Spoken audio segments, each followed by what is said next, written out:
Next up, I'm going to keep the train rolling here. We've got Stephen Mathezer. He is a SANS certified instructor who teaches SANS ICS 410. I'm going to bring him on stage. All right, so as Stephen mentioned, I am a SANS instructor for the Industrial Control System curriculum. Specifically, I teach ICS 410, which is Introduction to ICS Security. And I'm doing great today, so I'm going to try sharing that as a window instead of as a screen and see if that works a little bit better. There we go. All right. Awesome. So you might be sitting there thinking, okay, we're talking about healthcare. What's this? What do industrial control systems have to do with healthcare, right? Like, we're not. There's a little bit of a contrast here between what we see in a typical healthcare setting, and for me, I've spent a lot of time in oil and gas and mining and the electric sector. We're talking a little bit of apples and oranges here, so I'm going to see if I can connect some dots and tell you a little bit about how industrial control system security, or those concepts, relate to the healthcare sector, and how we can take advantage of all of the good work that has been done in ICS cybersecurity and use that to improve the state of healthcare security. Let's start by defining some terms here. What are we talking about? When we talk about industrial control systems, this is a definition we use in ICS 410. It's a device or a set of devices that manages, commands, directs, or regulates the behavior of other devices or systems. So it's devices controlling devices, but those devices in turn can influence the real world and bridge cyber to physical.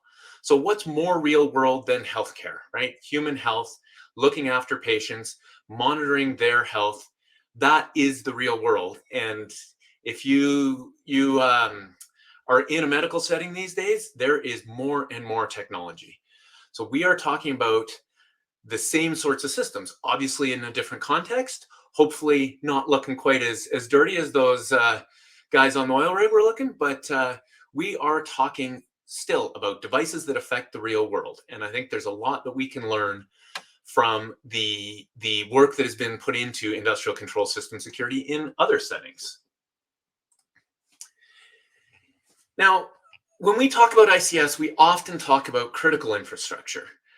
And there's a definition for this as well. This is from CISA, which says that critical infrastructure are the assets, systems, and networks. And I got a little bit long here, so there's some ellipses in here that are considered so vital to the United States that their incapacitation or destruction would have a debilitating effect on security, national economic security, and national public health. It's right in there in the definition of critical infrastructure, right?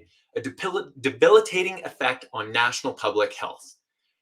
And there are 16 critical infrastructure sectors, and one of those is the healthcare and public health sector, which is kind of an interesting one in that it protects all of the other sectors of the economy from hazards such as terrorism, infectious disease outbreaks, and natural disasters. And of course, when we talk about industrial control systems, we are talking about systems that not only operate a business, right? These systems are out there, they're generating electricity, they're moving oil, they're getting minerals out of the ground, whatever that is. That's an economic engine for the organizations doing that work. But the other thing things that get added with industrial controls are nation state actors, for one thing. But the other thing is human health and safety and environmental health and safety. Now, we're not so worried about the environmental side in a healthcare setting, but human health and safety, it's right there again.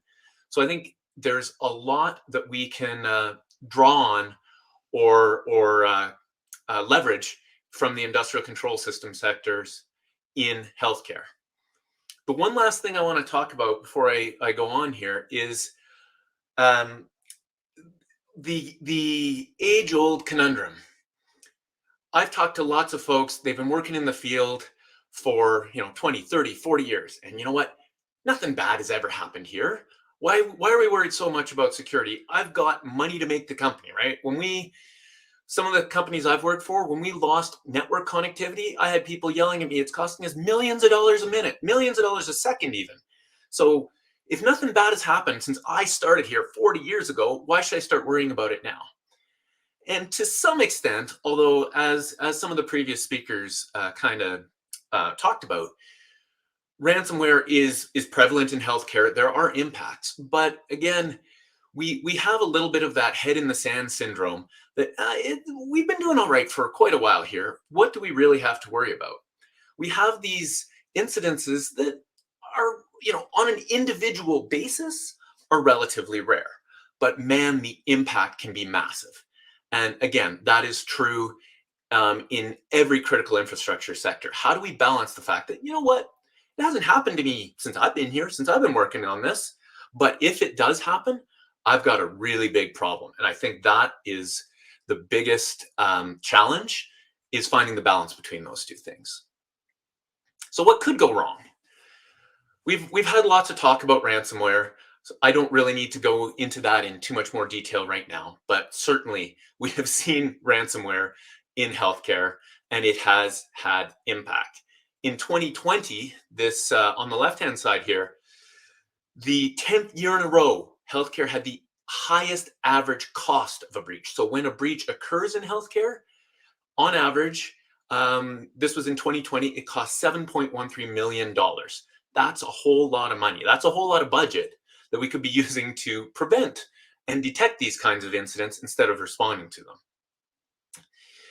There's a lot of debate about this cyber attack suspected in German woman's death. Long story short, there was a cyber attack. It was potentially an accident, but it affected hospitals in Germany. There was a woman on her way to one hospital in an ambulance. It had to redirect to another hospital 1 hour away, and she passed away en route. Now, she was very ill. There's debate as to whether that was what resulted in her passing. But either way, care was delayed for an hour because of a cybersecurity incident. Now, that, in that case, was a big deal to that person, right? And again, this is where we have to balance the likelihood with the impact of some of these events. So just in case you didn't believe me, I'm going to, about the parallels between ICS and healthcare. I'm going to talk a little bit about the characteristics of an industrial control system. And you tell me if any of these things ring a bell in a healthcare setting. We have deterministic, which means things happen when they're supposed to happen, at the moment, always on time, and continuous operation, right? We have systems that need to work when we want them to work and continuously. We have expensive equipment that we tend to need for, that tends to stay operational for a long period of time. A lot of it's purpose-built, custom operating systems.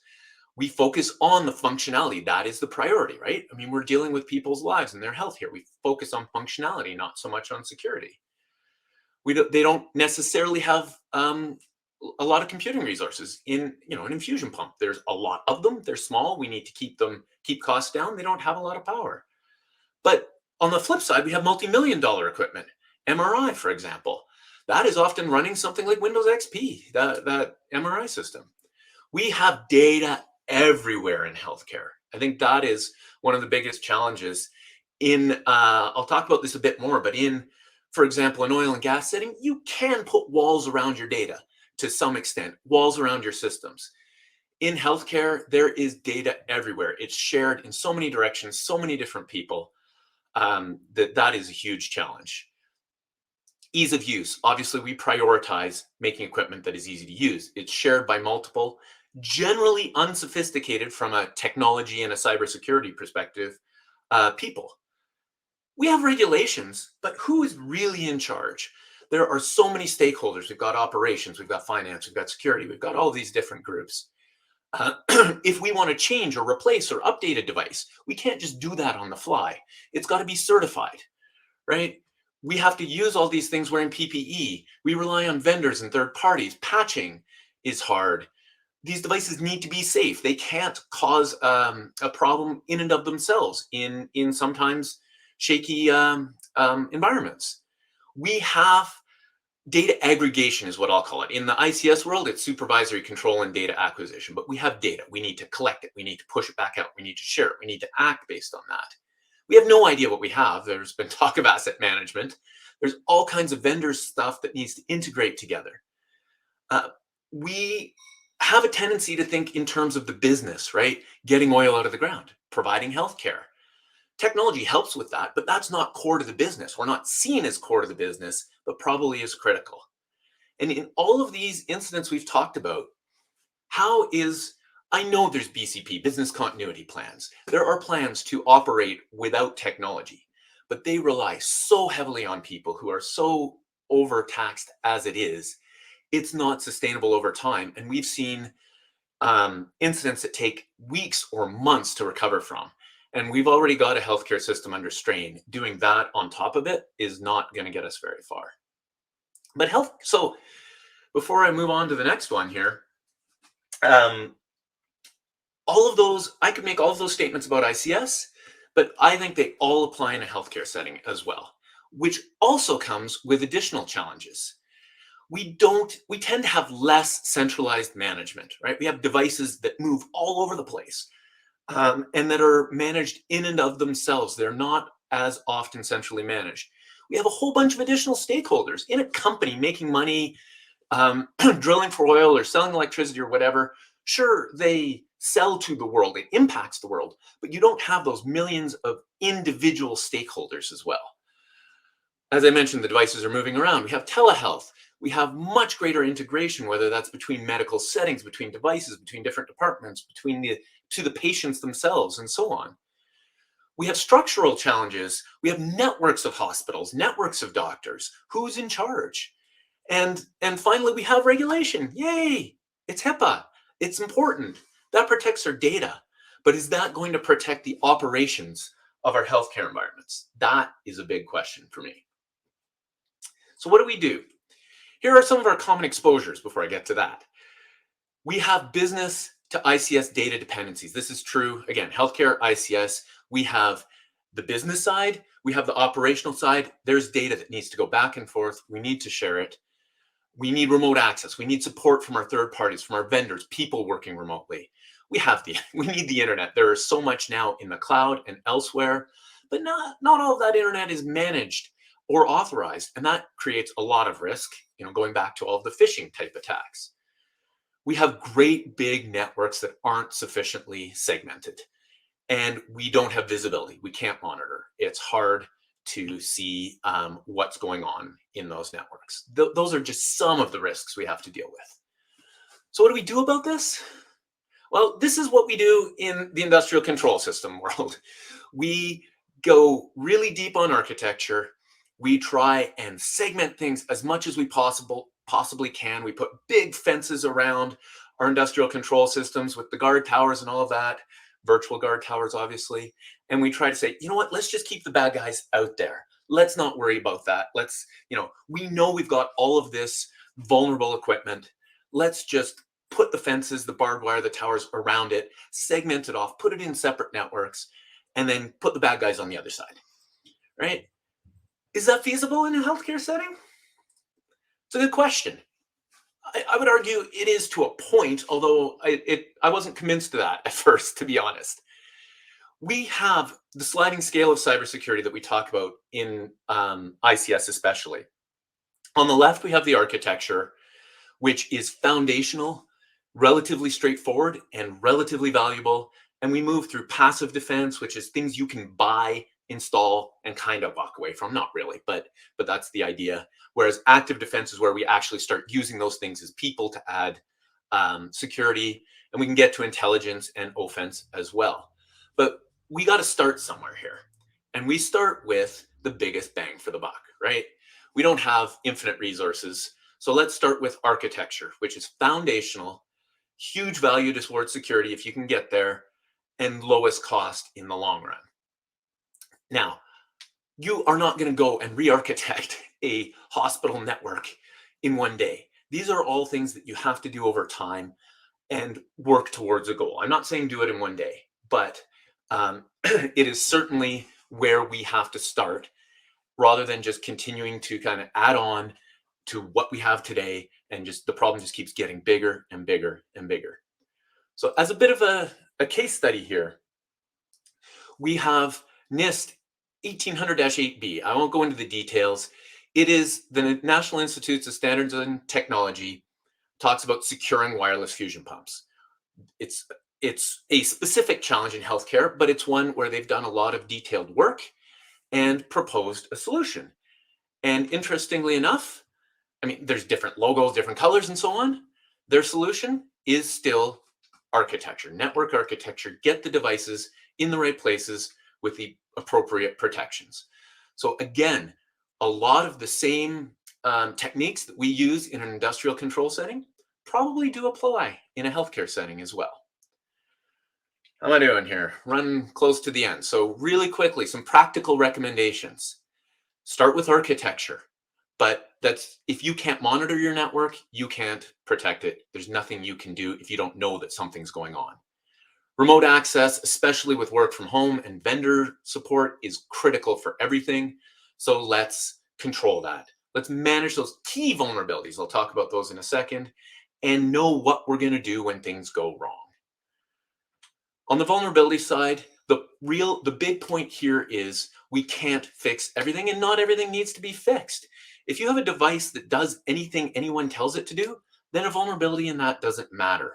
So we really want to focus on what are the vulnerabilities that can actually cause problems on devices that are otherwise secure. Let's start with those ones, but we don't need to go into every single last vulnerability in a world where the devices are intrinsically vulnerable to begin with. Until we have all those security features, there's a balance here. That's all I'm saying. Put your effort where it's going to have the most value. So can we do this? There's a litany of excuses for why we can't secure industrial or healthcare environments. Everything from time and people and buy-in and just I'm afraid of change kinds of excuses, other priorities, and so on. Those are the arguments against it. Here are some of the arguments for making change. You can do this slowly. Set a goal. Where do you want to be in 3-5 years? Work towards that. Do it bit by bit. And honestly, just try not to get further away. Leverage all the good technology we have today. There's virtualization and so on. We have much greater visibility at the management and the C-suite level. We need to worry about the individual devices, but to some extent, if we can keep the bad guys from getting to them, then that's a start, right? And monitoring, of course, isn't disruptive, and that's how we tell when something is going wrong. Couple closing thoughts, and then I'll see if I can take some of the questions. The stakes are high. I think critical infrastructure, industrial controls, and healthcare probably as much or more than anything else. So we need to start by acknowledging the risk and raising that awareness. I think to some extent, ransomware is there, but is front of mind, but we don't necessarily think so much about what a targeted malicious attacker might be. I mean, I'm not going to get into the geopolitical landscape too much, but if we start seeing intentional attacks on healthcare, that's going to be a huge problem. We're all going to have to work together. There's so many stakeholders, and let's leverage that knowledge and progress that's been made on the ICS front. It's really not all that different. So let's not reinvent the wheel anymore. All right, so I think that gives me, I don't have the questions slide, but that gives me a few minutes for questions here. I'm gonna see what I can see. Hey, great stuff. From a product perspective, I saw that flash by. Yeah, Mitigate and Clarity are among the bigger products, especially Mitigate with the focus on IoT, but their focus is on IoT, Internet of Things type devices. And we've got to remember that we still have a network of industrial, I can't help but use that term, but autonomous devices. They're not necessarily IoT. They're devices working together in a network. The cloud may not even be involved, and we have to worry about those as well. There are a number of organizations that have essentially passive network monitoring. They'll help you build your asset inventory, and they will help you to figure out what you have there so that you can start building that baseline, which I think was discussed earlier, and detecting those anomalies.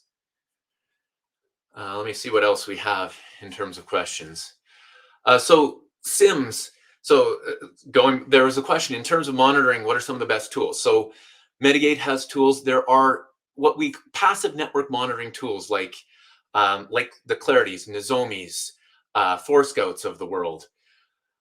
Generally speaking, they have some awareness of healthcare environments and healthcare protocols and systems and so on.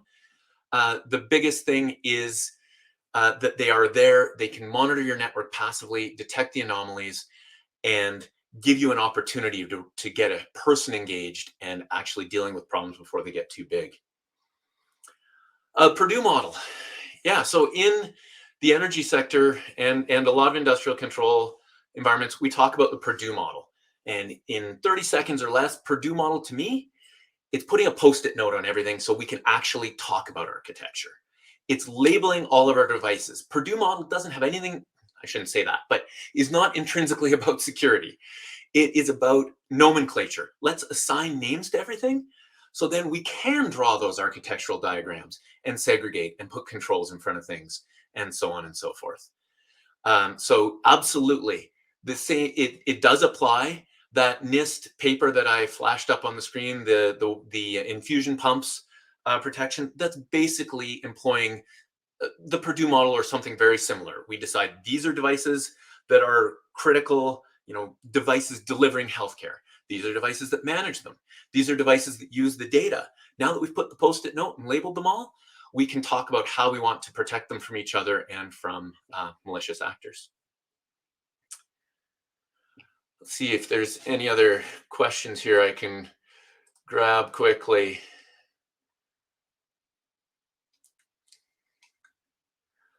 So I just scroll up a bit.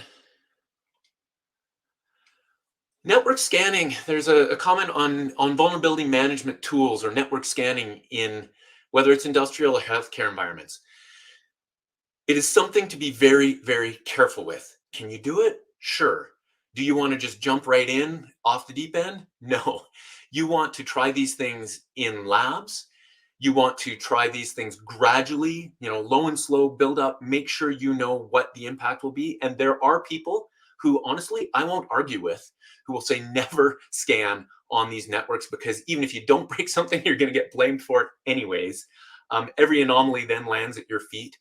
Again, going back to the passive tools, one of the other things they do besides detecting attackers is they can see communication that's going back and forth on that network. And there's a lot that can be inferred from that in terms of what devices you have and what vulnerabilities and software versions they are a part of them. So the best recommendation, honestly, for identifying vulnerabilities in industrial settings is passive monitoring to start. You will get enough work out of that to keep you busy for a long time. And yes, I have brought down networks by scanning them. Everybody. That was amazing. Thank you so much, man. You bet. Appreciate that.